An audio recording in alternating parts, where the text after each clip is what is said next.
ide konten termudah dan tersimpel dengan target penonton luar negeri. Seperti apa channel referensinya? Yuk kita bahas di video kali ini.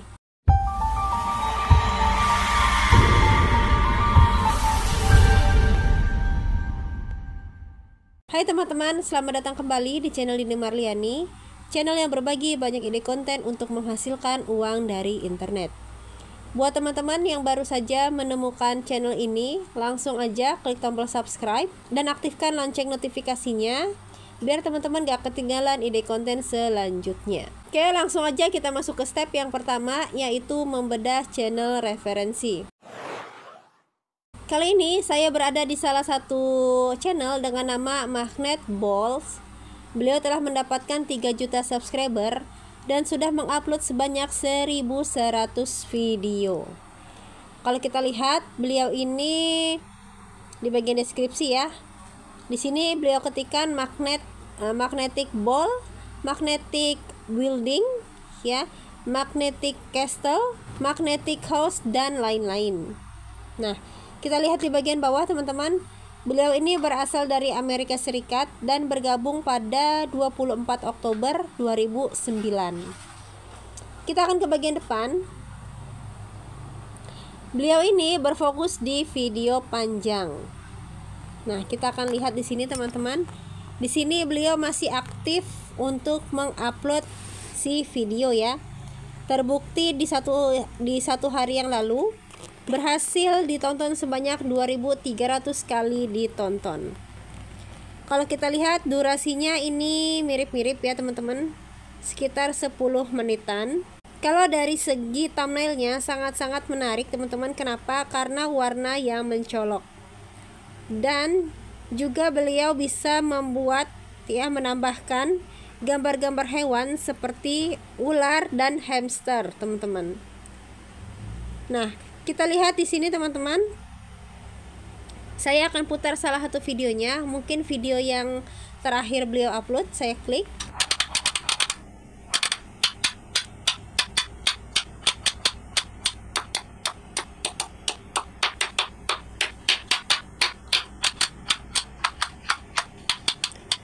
Ya, hanya seperti itu saja teman-teman, tanpa ada suara si kreatornya, tanpa ada wajahnya si kreatornya. Nah, apakah ide konten dengan seperti ini teman-teman bisa dimonetisasi atau tidak? Dan saya sudah mengecek untuk status monetisasinya. Channel dengan nama Magnet Balls ini berhasil dimonetisasi. Artinya bisa menghasilkan uang dari internet teman-teman. Oke, sekarang kita akan langsung masuk teman-teman ke step selanjutnya, yaitu mencari bahan kontennya.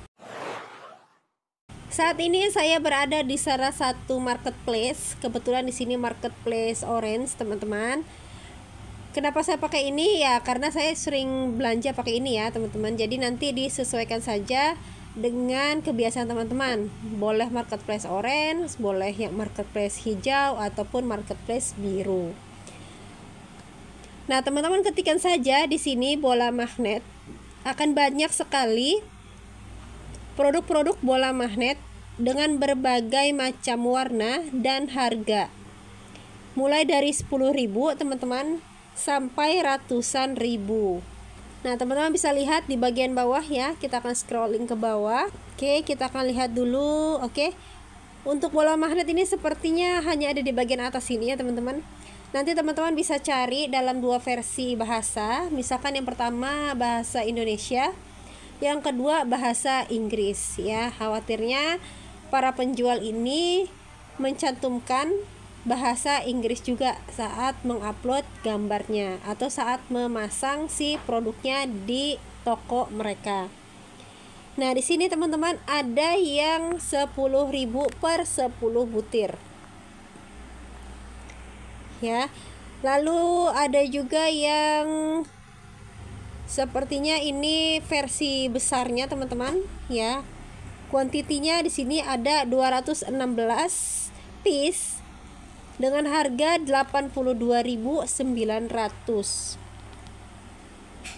Di sini juga ada yang 49.800. Di atasnya juga ada yang 62.800. Mungkin yang membedakan itu dari ukurannya ya teman-teman. Di sini tertera 3 mili. Di sini tertera berapa mili nih di sini? Saya klik ya. 3 mili juga. Oke. Ya, seperti ini ya teman-teman. Oke. Nah, ini adalah step pertama atau bahan konten yang pertama. Yang kedua teman-teman membutuhkan namanya kertas karton. Nah, kalau kita lihat tadi beliau menggunakan alas berwarna putih. Bisa kita pakai sebagai penggantinya yaitu kertas karton putih, teman-teman. Itu yang kedua. Yang ketiga teman-teman membutuhkan namanya stand holder. Nah, stand holder teman-teman bisa menggunakan yang kepalanya itu bisa digoyang-goyangkan ya teman-teman, seperti ini, agar teman-teman lebih fleksibel dalam men-setting posisi saat proses perekaman. Nah, sebenarnya teman-teman bisa menggunakan banyak sekali jenis dari stand holder.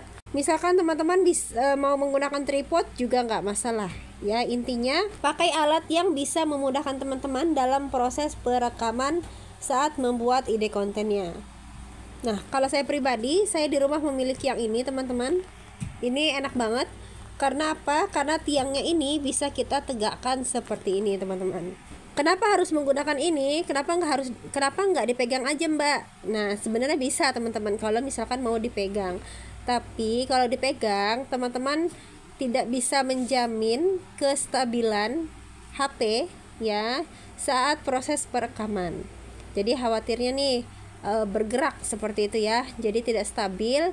Jadi kurang menarik menurut saya jika kita merekam konten ya, membuat sebuah konten itu tidak stabil. HP yang kita pakai untuk merekam itu tidak stabil. Jadi saran saya, teman-teman bisa pakai tripod boleh, bisa pakai stand holder boleh, ataupun sejenisnya ya, tapi saya tidak menyarankan jika harus dipegang. Seperti itu ya teman-teman. Nah, ide konten seperti ini bisa kita targetkan ke penonton luar negeri teman-teman. Karena apa? Kita tidak perlu bisa berbahasa Inggris, kita tidak perlu menampilkan wajah kita. Cukup dengan menunjukkan tangan kita sedang memainkan magnetnya. Nah, teman-teman bisa membuat video ini sehari, teman-teman bisa upload sebanyak 3 video short. Ya, lakukan secara rutin dan konsisten, insya Allah teman-teman akan cepat mendapatkan syarat monetisasi. Oke teman-teman, semoga video kali ini bisa menginspirasi teman-teman semua yang dari kemarin masih bingung untuk mulai nge-YouTube. Semoga bermanfaat dan semangat cuan dari rumah.